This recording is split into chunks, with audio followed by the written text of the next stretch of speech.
বিয়ের পর একটা মেয়ে মানুষের স্বপ্ন থাকে খুব সুন্দর একটা সাজানো গোছানো সংসার আর ভালো মনের একজন হাজবেন্ড। তো যাই হোক এই দুইটাই আমি পাইছি, তো তার জন্য আলহামদুলিল্লাহ। আর এই দুইটা যদি একজন মেয়ে মানুষের কপালে থাকে তো সেই মেয়ে মানুষটা মনে হয় যে ভাগ্যবতী, আর মনে হয় দুনিয়ায় জান্নাত পাইছে। তো যাই হোক আমি হয়তো বেশি বলে ফেললাম, তো আসলে জানি না বেশি বললাম না কম বললাম, বললে কমই হইলো নাকি তাও জানি না। তো আমি কিন্তু এই দুইটাই আর কি পাইছি, মনের মতো একজন হাজবেন্ড পাইছি আর নিজের মতো করে সাজানো গুছানো একটা সংসার।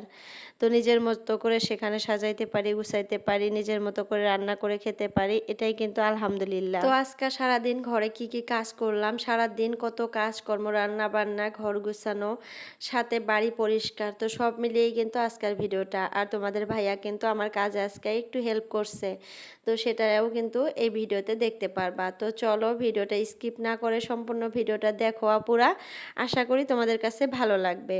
হ্যালো এভরিওয়ান, আসসালামু আলাইকুম আমার প্রিয় আপুরা, তোমরা কেমন আছো? আশা করি সবাই ভালো আছো। আলহামদুলিল্লাহ তোমাদের দোয়া এবং আল্লাহর অশেষ রহমতে আমিও ভালো আছি। নাজনীন ব্লগ চ্যানেলে আরও একটা নতুন ভিডিও দেখার জন্য তোমাদের সবাইকে স্বাগত জানাইতেছি। আশা করি বরাবরের মতো আজকের ভিডিওটাও তোমাদের কাছে ভালো লাগবে। তো যাই হোক, এই তো দেখো সকাল সকাল উঠে রান্নাবান্না স্টার্ট করে দিছি। আর আজকে ছেলের স্কুল বন্ধ, মানে 15ই আগস্ট, তো যার জন্য ছেলে আজকে স্কুলে যাবে না। আর আজকে শনিবার, কালকে রবিবার, সোমবার থেকে ওর এক্সাম, তার জন্য আজকে স্কুলে যায় নাই, ও বাড়িতে পড়বে। তো তার জন্য আমিও আর জোর করলাম না স্কুলে যেতে, তো ও বাড়িতেই আছে। তার জন্য কিন্তু আমিও ঘুম থেকে আজকে একটু লেট করে উঠছি। আর তোমরা তো জানোই আমরা মায়েরা কত আলসামি, মানে সকালে কিন্তু ঘুম থেকে একদমই উঠতে ইচ্ছা করে না। আর যদি বাচ্চার স্কুল না থাকে ওই দিন তো কোনো টেনশনই থাকে না, মনে হয় একটু লেট করেই উঠি। তো আজকে কিন্তু আমার সাথে ওইটাই হয়েছে, আজকে 7টায় আমি ঘুম থেকে উঠছি। তো ঘুম থেকে উঠে ফ্রেশ হয়ে তারপরে রান্নাবান্না করার জন্য আসছি, যেহেতু আজকে ছেলের স্কুল বন্ধ। আর তোমাদের ভাইয়া তো 10টা পর্যন্ত বাড়িতেই থাকে। তো ভাবলাম যে রান্নাবান্নাটা আগে শেষ করি, তারপরে চায়ের জন্য যেটা বানাবো, মানে রুটি বানাবো, যে রুটিটা পরে বানাবো। তো ওইদিকে মাটি কালাই যে বলে, মাস কালাই, ওইটা ডাল বানাইছি এসকা, তারপরে পটল ভাজি করলাম, তোমরা তো দেখলামই। আর টাকি মাছ ভেজে রাখছি, ওইটা হাতে ডলে ভর্তা করব, মানে পেঁয়াজ রসুন কাঁচামরিচ আর টাকি মাছ সব কিছু তেল দিয়ে খুব সুন্দর করে ভেজে রাখছি। ওইটা কিন্তু হাতে ডলে ভর্তা করলে এত মজা লাগে, মানে গরম ভাতের সাথে অনেক মজা লাগে, অনেক স্বাদ লাগে। আর ওই সব মানে ভর্তাটা কিন্তু তোমাদের ভাইয়াও পছন্দ করে আর আমিও পছন্দ করি। তো যাই হোক ওইগুলা রান্নাবান্না করে রেখে দিয়ে, ভর্তাটা কিন্তু এখনও করি নাই, করব, তোমাদের সাথে শেয়ার করব কিভাবে করি, তোমরা দেখতে পারবা। আর যারা পারো তারা তো পারোই, আরও অনেক হয়তো আপুরা আছে যারা পারে না আর কি, প্রথম শুনতেছে, অনেক এমন আপুরা আছে। আর যারা নতুন গৃহিণী, মানে নতুন নতুন খালি রান্নাবান্না শিখতেছে, বিয়ে হয়েছে, তারা কিন্তু অনেক কিছুই জানে না। তো তারা কিন্তু আমাদের এই ভিডিওগুলো দেখে দেখে অনেক কিছু শিখতে পারে, জানতে পারে। তো দেখো আমি এদিকে রুটিগুলা বানিয়ে নিলাম, আর এখন কিন্তু আমি রুটিগুলা ডাইরেক্ট এই যে স্ল্যাবের উপরেই বানাই। যেহেতু এই জিনিসগুলো আমি পরিষ্কার করে রাখি, সব সময় ধুয়ে মুছে পরিষ্কার করে রাখি, তার জন্য কিন্তু এখানে আমি আর কি রুটিগুলা এখন বানাই, এক্সট্রা করে আর মানে ফিরা টিরা নেই না। মানে রুটি বেলা যে ইয়াগুলা থাকে ওইগুলা কিন্তু আর নেই না, তো ওইগুলা নিলে না মানে লড়াচড়া করে বানাইতে একটু অসুবিধা হয়, প্রবলেম হয়, তার জন্য কিন্তু আমি এই স্ল্যাবের উপরে বানিয়ে নেই, খুব তাড়াতাড়ি হয়ে যায়, খুব সহজও হয়। আর অত জিনিসও আর কেউ মানে নষ্ট হয় না। তো যে জায়গাটা ভালো করে পরিষ্কার করে আবার ধুয়ে নিলাম ঘষে মুজে, তো পরিষ্কার হয়ে গেল। তারপরে দেখো রান্নাবান্না করার শেষে অনেকগুলো বাসন জমে গেছিলো। এটা কিন্তু প্রত্যেক দিনই হয়, আর এটা কিন্তু খালি আমার সাথেই হয় না, সবার সাথেই হয়। রান্নাবান্না করার পর কিন্তু কয়েকটা বাসন জমে যায়, কারো একটু বেশি জমে, কারো একটু কম জমে। আর আমারই আজকে যদি বেশি করে জমে, কালকে আবার 2টা কম জমবে, আবার তারপরের দিন দেখা যাবে যে 5টা বেশি জমছে, এরকম হয়। মানে রান্নাবান্নার উপর এটা কিন্তু ডিপেন্ড করে, তুমি যত বেশি রান্না করবা তত বেশি কিন্তু বাসন নোংরা হয়। আর যদি কম রান্না করো বাসনও কম মানে নোংরা হবে। তো যাই হোক, আর ডাল বানাইলে কিন্তু সাথে ভাজি ভর্তা এটা ওটা বানাইতে হয়, তো সেখানে কিন্তু একটু সময়ও বেশি লাগে, আর বাসনপাতিও কিন্তু একটু নষ্ট বেশি হয়। আর যদি আমি সবজি রান্না করি, একটা সবজি রান্না করি সাথে একটা ভাজি বা ভর্তা মানে করলেই কিন্তু আমার মানে হয়ে যায়। তো আজকে যেহেতু ডাল রান্না করছি, ডালের সাথে একটা ভাজি করছি আর মাছ ভর্তা করছি, ব্যাস। ও অনেক সুন্দর খাবার আজকে। তোমাদের ভাইয়াও বেশি মানে ভীষণ পছন্দ করে। তোমাদের ভাইয়া কিন্তু মানে মাটি কালার ডালটা অনেক পছন্দ করে, আর টাকি মাছ ভর্তা তো আমারও কিন্তু ফেভারেট, আমিও ভালোবাসি। তো দুইজনের খাবার দাবার অনেকটাই মিলে যায় এখন। আগে কিন্তু মিলতো না, আগে অনেক খাবারই তোমাদের ভাইয়া খাইতো না, আমি আবার ওগুলো পছন্দ করতাম, আর আমি যেগুলো খাইতাম তোমাদের ভাইয়া খাইতো না, এরকম। তো এখন দেখা যায় যে দুইজনই সেম সেম হয়ে গেছে, মানে আমি যেটা খাই না ওকে খাওয়াইতে খাওয়াইতে শিখাইয়া ফেলছি, কিন্তু শাকটা রান্না এখনও খাওয়া শিখাইতে পারি নাই, আর হয়তো ভবিষ্যতেও পারবো না। এটাও ও একদমই পছন্দ করে না, তার জন্য আমিও আর জোর করি না, যেটা একদমই পছন্দ করে না ওটা জোর করে মিশামিশি টাইম নষ্ট করা ভালো না। তো যাই হোক, এপাশে দেখো বাসনগুলো সব একটা একটা করে সুন্দর মতো ঘষে একদম ঘষে মেজে ভালো করে পরিষ্কার করে ধুয়ে রেখে দিলাম। সাথে আজকে কিন্তু ঝুড়িটাও ভালো করে ঘষে নিলাম, মাঝে মধ্যে এইভাবে ঘষে ধুয়ে নেই, কারণ ওই যে বাইরে শুকিয়ে দেই, বাতাসে ধুলা বালু এসে আটকা ধরে, আর ঘরেও কিন্তু মানে নোংরা হয়, ঘরে থাকলেও যে কোনো জিনিস মানে মাঝে মধ্যে না ধুলে কিন্তু নোংরা হয়ই। তো ভালো করে ধুয়ে বাসনগুলো ধুয়ে রেখে দিলাম। আর ছেলে বলতেছে যে মা রুটি ভেজে দাও, চা খাবো, খিদা লাগছে।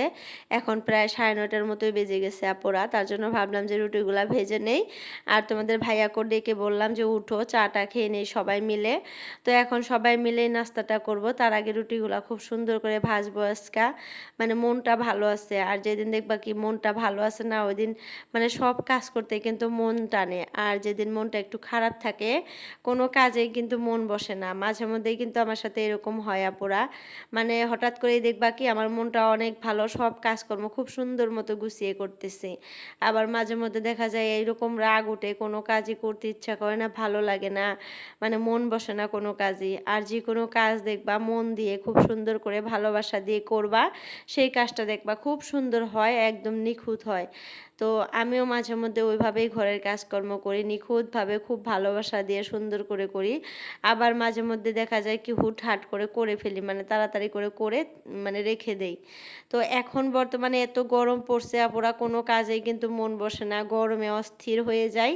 যে কোনো কাজই করতে গেলে কেমন জানি একটা ভাব আসে, মানে কখন শেষ হবে কাজ, কখন শেষ হবে এরকম একটা ভাব, মানে কোনো কাজই মানে তারা ভালো করে করতে ইচ্ছা করে না, তাড়াহুড়া করে ফ্যানের তলে এসে বসি এরকম লাগে। তো গরমটা কিন্তু অতিরিক্ত পড়ে গেছে, রাতে একটু আরামেই ঘুমাইতে পারি এসিটা চালিয়ে, কিন্তু দিনের বেলায় তো আর এসি দিতে পারি না, দিইও না, যেহেতু কাজকর্ম করি। তো এসি দিলে কিন্তু এসি রুমে থেকে বের হইলে আর কোনো কাজই করতে পারবো না, শরীরটা একদম মানে নরম হয়ে যাবে, তার জন্য কিন্তু দেওয়া হয় না, একটু কষ্ট করে থাকি সারাদিন, তারপরেও কিন্তু আমি এসি দিই না। কিন্তু রাতে তো তোমাদের ভাইয়া মানে দিবেই, না দিলে হবেই না। আর আমি কিন্তু বিকেলবেলা দেই, মানে 3টার থেকে পুরো 5টা পর্যন্ত 2 ঘন্টা এসি দেওয়া থাকে, কারণ আমরা ঘুমাই একটু। আবার সন্ধ্যাবেলা ছেলে পড়তে বসে তখন আবার দেই, মানে থাকেই। ধরো যে 3টার থেকে সারা রাত মানে এসিটা দেওয়া থাকে। খালি সকালবেলা থেকে মানে সকালের থেকে ধরো 3টা পর্যন্ত এসিটা অফ থাকে, মানে একটু জিরাইতে দেই, রেস্ট নিতে দেই এরকম। আর অতিমাত্রা গরম পড়ে গেছে, মানে কি আর বলবো, মানে গরমে সহ্যই হয় না। সকালে ঘুম থেকে ওঠার সাথে সাথে তো গরমে একদম মনে হয় যে ক্লান্ত হয়ে যাই, কোনো কাজই করতে ইচ্ছা করে না। আবার সারাদিন তো আছেই, সারাদিন তো কাজকর্ম করতেই হয়। তো এখানে দেখো সবাই মিলে চাটা খেয়ে নিতেছি, 3জনে একসাথে খাইতেছি, আজকে ভালো লাগতেছে অনেক। আর মাঝে মধ্যে মানে তোমাদের ভাইয়া কিন্তু আমার সাথে খায়, কিন্তু ছেলেকে নিয়ে খাওয়া হয় না অনেক দিন থেকে, কারণ ও স্কুলে চলে যায়, যে ওর সাথে মানে চাটা খাওয়াই হয় না সকালে। তো আজকে সবাই মিলে খাইতেছি, তার জন্য কিন্তু ভালোই লাগতেছে। আর যে কোনো একটা কাজ পরিবারের সবাই মিলে করলে, মিলেমিশে করলে কিন্তু ভালো লাগে। আর যে কোনো খাবারও দেখবা যে খাবারটা যদি ভালো না হয়, টেস্টও না হয়, তারপরে সবাই মিলে খাইলে কিন্তু মানে খাওয়াটা তখন ভালো লাগে, অটোমেটিক ভালো লাগে, কারণ ওই যে ভালোবাসা, সবার ভালোবাসা একসাথে হয়, তো তার জন্য কিন্তু ভালোই লাগে। তো যাই হোক, দেখো বাইরে চলে আসলাম, আর বাইরে দেখো কত পরিমাণে রোদ উঠছে, মানে তাকানো যাইতেছে না এত রোদ। তো এই রোদের মধ্যে আমি কিভাবে উঠানটা ঝাড়ু দেবো ওইটাই ভাবতেছি, তারপরেও তো দিতে হবে। কিন্তু আপুরা রোদ থাকলেও কিন্তু অনেক সুন্দর বাতাস হইতেছে, মানে বাইরে বাতাস চালাইছে, তো বাতাসের জন্য কিন্তু গরমটা অনুভব হইতেছে না অতটা। তো তাড়াতাড়ি করে উঠানটা ঝাড়ু দিয়ে নেই। আর ওই পাশে কিন্তু তোমাদের ভাইয়া একটা কাজ করতেছে, তো কাজটা কি করতেছে তোমাদের সাথে কিন্তু আমি শেয়ার করব। তো চলো তার আগে একটা কমেন্ট পড়ে নেই। তো আইডিটার নাম হলো জেসমিন, আর আপু বলছে আসসালামু আলাইকুম আপু, ঠিক আমরা মেয়েরা মানে অনেক কি কয়, মেয়েগুলো অনেক পছন্দ করি ফুল, কিন্তু আপনার অনেক বেশি হয়ে গেছে মানে বোঝা যায়। তো কীরকম জঙ্গল লাগে, একজন আপু ভালো লাগছে, আমার কথায় আপু খারাপ পাইবেন না, অনেক বেশি ভালো লাগলো ভিডিওটা। আসলে আপু মানে কি বলতে চাইছিল ভালো করে গুছিয়ে বলতে পারে নাই, কিন্তু আমি মানে বুঝে গেছি আপু কি বলছে। তো যাই হোক আপু, তোমাকে অসংখ্য ধন্যবাদ। তোমার মানে কমেন্ট কিন্তু আমি মাঝে মধ্যে পাই, মাঝে মধ্যে বলতে গেলে সব সব ভিডিওতেই পাই। আর আমার ভালো লাগে তোমরা যে এখনও আমার ভিডিওটা মানে ভিডিওগুলো দেখো। আর তোমরা কিন্তু অনেক আগের ভিউয়ার্স, তোমরা কিন্তু অনেক আগের থেকে আমার ভিডিও দেখো। কয়েকজন আপু আছো তোমরা অনেক দিন থেকে মানে লং টাইম থেকে আমার ভিডিও দেখতেছো। তো তোমাদের কাছে অনেক অনেক কৃতজ্ঞতা জানাইতেছি। তোমরা সবসময় এভাবে আমার পাশে থেকো, আমার ভিডিওগুলো দেখো আর লাইক কমেন্ট শেয়ার করবার সাথে সাথে। তো তোমাদের কমেন্টগুলো পাইলে কিন্তু আমার অনেক ভালো লাগে। তো যাই হোক, আর একটা আইডির নাম বলি। তো আইডিটার নাম হলো আব্দুল আওয়াল। তো আইডিটার থেকে আপু কমেন্ট করে বলছে, আপু তোমার টিনের রুমের ভিডিও হলে আমি এখনও দেখি, খুব ভালো লাগে। তোমার সেই ভিডিও লাইক দিয়ে দেখি, বাট কমেন্ট করা হয় না। আমি এখন মাদ্রাসায় জব করি, প্রতিদিন সময় পাই না, যেদিন পাই তখন করে তোমার ভিডিও দেখি। তো যাই হোক আপু, তোমাকে অসংখ্য ধন্যবাদ। তুমি এখন জব করো, তোমার সময় হয় না। তো জানি এরকম মানে কাজ করলে কিন্তু আসলে সময় হয় না, তারপরেও যে তুমি সময় বের করে আমার ভিডিওগুলো দেখো, লাইক কমেন্ট করো, তার জন্য কিন্তু তোমাকে খুব খুব ধন্যবাদ। আর তোমার মানে জানি না তুমি মানে কোথায় থেকে আমার ভিডিও দেখো। তো প্লিজ তুমি কমেন্টে জানাইও তো তোমার বাড়ি কোথায়, তুমি কোথায় থেকে ভিডিও দেখো আমার। তো তোমাকে অসংখ্য ধন্যবাদ, এইভাবে আমার সব সময় পাশে থেকো। তো দেখো তোমাদের ভাইয়া যে কি কাজ করতেছে, মানে আজকে কাজে লাগিয়ে দিছি। মানে রাতেই বলছিলাম যে তুমি সকালে উঠবা, উঠে একটু ঘাস মরা ওষুধ দিবা, যেহেতু বাড়িতে অনেক ঘাস হয়েছে। আর আমার অনেক আপুরাই আমাকে বলে যে আপু অনেক ঘাস হয়েছে, পোকামাকড় হবে, সাপ হবে। তো আমারও কিন্তু অনেক ভয় লাগে, আমি কিন্তু সাপ পোকা দেখে অনেক ভয় পাই। তো তোমাদের ভাইয়াকে বলছি যেহেতু বাচ্চা আছে ছোট, বাইরে খেলে, তো কখন কি হয়ে যাবে জানি না, তুমি তার আগেই প্লিজ একটু ঘাস মরা ওষুধ দিয়ে দাও। এটা আমিও দিতে পারি না, আর ওরকম মানুষও পাইতেছি না যে দিয়ে দেবে। তো যার জন্য দেখো তোমাদের ভাইয়া দিতে নিছে, কিন্তু কি আর বলবো, এত গরমে তোমাদের ভাইয়া কুলাইতে পারে নাই। মানে তোমাদের ভাইয়া কিন্তু গরম সহ্য করতে পারে না একদমই। তো যার জন্য আমি বললাম যে দাও আমি দেই, তোমাকে আর দিতে হবে না, তুমি ঘরে চলে যাও। তো তারপরে ও চলে গেল, আমার উঠানটাও কিন্তু ঝাড়ু দেওয়া হয়ে গেছে। তার জন্য ভাবলাম যে আমি দেই, তো আমি এখন দিব, তোমাদের ভাইয়া কিন্তু এখন অফিসে চলে যাবে। তো চলো কাজ করতে করতে আর একটা আইডির নাম পড়ি। তো আইডিটার নাম হলো গ্রামীণ গ্রামীণ জীবন। তো আপু বলছে যে আপু তোমার হাজবেন্ড খুব ভালো মানুষ, কাজে হেল্প করে। তো আসলে কাজে কিন্তু হেল্প করে না আপু, তুমি কিন্তু একটু বেশি বলে ফেলছো। তো যাই হোক আপু, তুমি হয়তো দেখছো কোনো টাইমে যা কাজে হেল্প করে, তো আসলে কিন্তু তোমাদের ভাই আমার কোনো কাজে হেল্প করে না। আমি যেভাবে কাজ করি ওইভাবে যদি ও আমার সাথে একটু করতো তাহলে কিন্তু আরও খুব ভালো হতো, কিন্তু করে না। আমরা মেয়ে মানুষরা সংসারের জন্য যত মানে খাটাখাটনি করি বাড়িতে, ও ওর আধা যদি মানে হাজবেন্ডরা করে তাহলে কিন্তু অনেক কাজে গিয়ে যায়, কিন্তু সেটা কিন্তু করে না। আমি জানি অনেক আপুদেরই হাজবেন্ড আছে বাড়ির কাজ করে না, আবার অনেক আপুদেরই হাজবেন্ড আছে দেখি বাড়িতে খুব সুন্দর করে মানে সব কাজেই হেল্প করে। তো যাই হোক, তোমাদের ভাইয়া আগে করছে, এখনও করে মাঝে মধ্যে, যখন আর কি সময় পায় তখন করে, কিন্তু অত একটা করা হয় না। তো যাই হোক, কয়েকটা আইডির নাম পড়ি, মানে কমেন্টগুলো পড়বো না, খালি মানে আইডির নামগুলো পড়বো। তো একটা আইডি হলো সানা হাউস। তো সানা হাউস থেকে আপু খুব সুন্দর একটা কমেন্ট করছে। তারপরে হলো ফ্যামিলি এন্টারটেনমেন্ট, তো এইটার থেকেও খুব সুন্দর একটা কমেন্ট করছে। তারপরে হলো কুইজ শাহিন। তো এই আইডির থেকেও কিন্তু খুব সুন্দর বড় একটা কমেন্ট করা হয়েছে, বলছে যে big big like friend, wow bedroom deep cleaning, এক কথায় অসাধারণ, এত পরিশ্রম করে ঘরটাকে যেভাবে পরিষ্কার ও সুন্দর গোছানো হয়েছে সত্যি চোখ জুড়িয়ে যায়। তো আমি যে ওই যে বেডরুম গোছানো ভিডিওটা দিছিলাম ওইখানে কিন্তু এই কমেন্টটা আসছে, তো খুবই ভালো লাগলো। আর হাবিবা আপু আমাকে জিজ্ঞাসা করছে, আপু ভালো আছো? হ্যাঁ আপু, আমি অনেক ভালো আছি, তুমি কেমন আছো কমেন্টে জানাবা।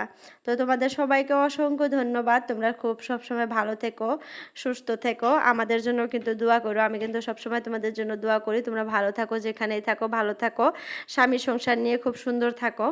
তো আমাকে তো তোমরা দেখতেই পারো, আমি কিন্তু তোমাদের দেখতে পারি না, কিন্তু তোমাদের কমেন্টগুলো পড়ে খুব দেখার ইচ্ছা হয়, যে যাতে যদি দেখতে পারতাম খুবই ভালো লাগতো। তো যাই হোক, আর একটা আপু আছে আমার মানে ভিউয়ার্স, সাবিনা।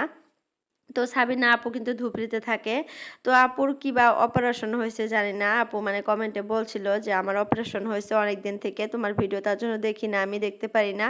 তো আপুকে আমি জিজ্ঞাসা করছিলাম যে আপু কি হয়েছে, তো আপু বলে নাই। তো আমার কাছে নাম্বার আছে কিন্তু ওই আপুটার, আমি মানে ফোন করলেই করতে পারি, কিন্তু আমার না মানে মনে মনে ভাবি যে হয়তো আপু ব্যস্ত আছে বা মানে অপারেশন করছে কি বা কি হয়েছে, তো তার জন্য কিন্তু ফোনও করি না। তো তারপরেও ভাবছি যে কালকে একটু মানে সময় বের করে ফোন করে জিজ্ঞাসা করব যে আপুর কি অপারেশন হয়েছে, কারণ আপু আমাকে নিজের থেকে বলছে যে আপুর অপারেশন হয়েছে। তো এখন যদি আমি ফোন না করি খুবই খারাপ দেখা যায়, আবার নিজে নিজেই ভাবি যে থাকা কোনে কি পরিস্থিতিতে আছে, আমি আবার ফোন করব বিরক্ত হবে নাকি, এইটা ভেবে কিন্তু আবার ফোন করি না।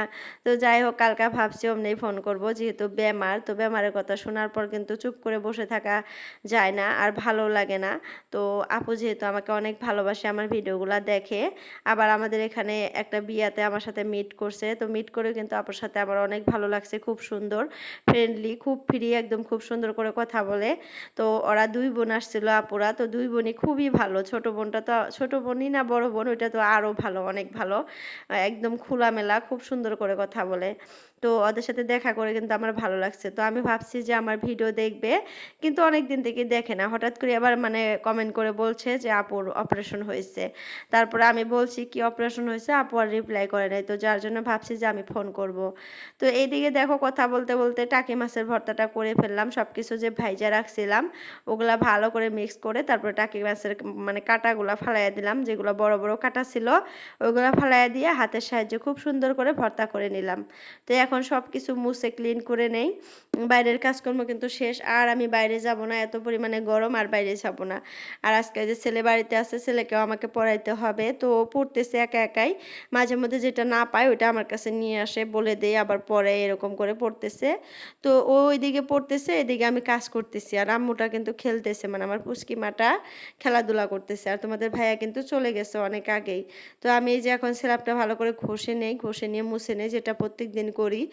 আর আপুটা মানে আমার ভিডিওগুলো কিন্তু ইদানিং অনেক লং হয়ে যেতেছে, তো মানে অনেক কাটাকাটি করি, তারপরেও কিন্তু 20 মিনিট 21 মিনিট এরকম হয়। তো তোমরা যদি মানে ভিডিওগুলো দেখে বিরক্ত ফিল করো তাহলে কমেন্টে বলতে পারো, আমি ছোট করে দেওয়ার চেষ্টা করব। আসলে অনেক আপুরাই আমার লং ভিডিও দেখতে পছন্দ করে, আমি মানে তাদের জন্যই কিন্তু লং ভিডিও দেই। তো অনেক আপুরা আমাকে কমেন্টে বলে যে আপু একটু লং করে ভিডিওগুলো দাও, দেখতে ভালো লাগে। মানে যারা আমাকে পছন্দ করে, আমার ভিডিওগুলো ভালোবাসে, তারাই কিন্তু আমাকে এইভাবে কমেন্ট করে, তো যার জন্য তাদের জন্য কিন্তু আমি একটু লং করে দেওয়ার চেষ্টা করি। তারপরেও কিন্তু অনেক কাটাকাটি করি, মানে কাটতে কাটতে কাটতে কাটতে এই পর্যায়ে আসে, তো 20 মিনিট হয়ে যায়। তাহলে ভিডিওগুলো কত বড় থাকে বলো, 1-1.5 ঘন্টা 2 ঘন্টার ভিডিও থাকে, সেখানে কেটে 20 মিনিট আনি। তো যাই হোক, দেখো এই যে মানে কিচেনটা ভালো করে পরিষ্কার করে নিলাম। তো এখন ভালো করে মুছে নেব 3-4 বার করে। আর এরকম করে মুছলে কিন্তু কিচেন একদম পরিষ্কার থাকে, একটু কষ্ট বেশি হয় কিন্তু মানে সবসময় ক্লিন অ্যান্ড নিট থাকে, মানে কোনো তেলকাষ্টা ভাব বা চিটচিটে ভাব কিন্তু থাকে না, খুব সুন্দর করে পরিষ্কার হয়। তো তোমরাও কিন্তু এভাবে পরিষ্কার করবা, দেখবা সবসময় তোমাদের রান্নাঘরও চকচকে ঝকঝকে হবে। তো যাই হোক, ভিডিওর এই পর্যায়ে এসে আপুদের কাছে একটা রিকোয়েস্ট করি, যদি কেউ নতুন আসে আমার চ্যানেলটাতে, প্লিজ চ্যানেলটা সাবস্ক্রাইব করে অল নোটিফিকেশনটা ক্লিক করে রাখো, এতে করে আমি যখনই একটা নতুন ভিডিও আপলোড করব তোমাদের মোবাইলে নোটিফিকেশন পৌঁছে যাবে, আর সময় করে কিন্তু তোমরা আমার ভিডিওটা দেখতে পারবা। আর যদি আমার ভিডিওগুলো ভালো লাগে, প্লিজ তোমাদের আত্মীয় স্বজন বা ফ্রেন্ড সার্কেলের সাথে আমার ভিডিওগুলো শেয়ার করো, আর একটা করে ছোট্ট করে খুব সুন্দর করে মিষ্টি করে কমেন্ট করো, আমি কিন্তু তোমাদের মানে কমেন্টগুলো পড়ি, আবার মাঝে মধ্যে কিন্তু ভিডিওতে তুলেও ধরি। তো যাই হোক, দেখো মানে রান্নাঘরটা কিন্তু একদমই পরিষ্কার করা শেষ। আর এখন যাব আমি মানে আমার কমন বেসিনটা, এটা পরিষ্কার করব, অনেক দিন থেকেই করি না, তো ভাবলাম আজকে করি। অনেক দিন বলতে ধরো ওই 10 দিন 15 দিন হয়ে গেছে, মাঝে মধ্যে কিন্তু করি, কিন্তু তোমাদের সাথে শেয়ার করি না। আর এটা যেহেতু মানে সবসময় ইউজ করা হয়, মানে সকালে উঠে ব্রাশ করার সময় ইউজ করা হয়, ভাত খাওয়ার পর হাতও এখানে ধোয়া হয় মাঝে মধ্যে, তো তার জন্য কিন্তু একটু নোংরাটা বেশি হয়, তার জন্য মানে 10 দিন বা 1 সপ্তাহ পর পরই আমি এইভাবে ভালো করে ঘষে নিই, ঘষে পরিষ্কার করে ধুয়ে নেই, মানে মানে সবসময় একদম নতুন থাকে, পরিষ্কার থাকে, মনে হয় যে আজকাল লাগাইছি এরকম একটা হয়। তো আর যদি এইভাবেই রেখে দেই 1 মাস 2 মাস, তাহলে কিন্তু একদম মানে কালার ডিসকালার হয়ে যাবে, আর নোংরা এত পরিমাণে মানে লাইগা যাবে, এটা ঘষলেও আর তখন কিন্তু পরিষ্কার হবে না। তো যার জন্য লং টাইমের জন্য কোনো কিছুই মানে ফেলে রাখা উচিত না। মাঝে মধ্যেই পরিষ্কার করা ভালো। যত পরিষ্কার করবা তত দেখতে ভালো দেখা যাবে। একটু কষ্ট হবে, তারপরেও কিছু হবে না। মানে পরিষ্কার তো দেখা যাবে, জিনিসটা ভালোও থাকবে, অনেকদিন টিকবে। তো যাই হোক, যে জিনিসটা তোমার মানে পরিষ্কার না করলে ধরো যে ১ বছর যাবে, পরিষ্কার করলে কিন্তু অনেক দিন যাবে। আজকের জন্য এতটুকুই। বাই বাই, আল্লাহ হাফিজ।